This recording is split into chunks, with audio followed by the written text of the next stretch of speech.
Murad bəy, onda belə deyim də, elə çıxır ki, əslində hadisələrin belə getməyi sərf edir də bizə.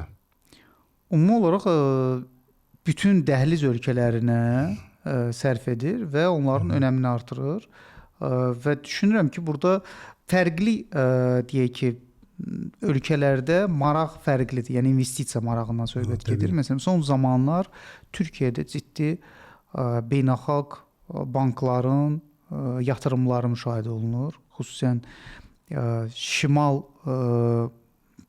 marşrutu olan yeni dəmir yolu tikilir İstanbulda.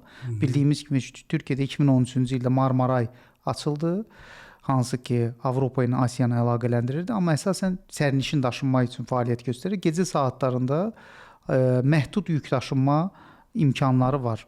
Və üçüncü körpü olan Yavuz Sultan Səlim körpüsündən yeni 125 kilometrlik bir dəmir yolu layihəsi icra olunacaq.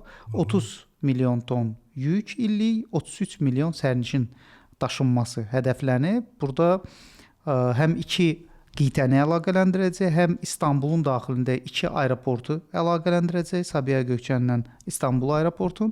Həmçində Avropaya quru marşrutunun önəmli bir hissəsini öz üzərinə götürəcək. Layihənin dəyəri 6 milyard 750 milyon dollardır.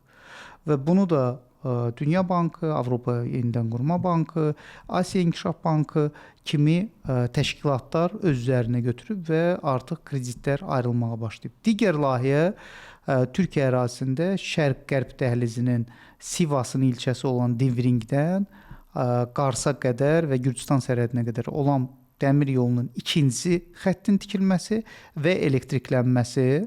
Buna da maliyyə ayırıblar və Qars, İğdır, Dilucu, Azərbaycan sərhədi dəmir yolu hansı ki tikilir, ona da 1 milyard 200 milyon pul ayırıblar. Yəni biz görürük ki, Türkiyə ərazisində yetərli xarici investorlar artıq məhz Şərq-Qərb dəhlizi üzrə önəmli hissələrə pul ayırırlar.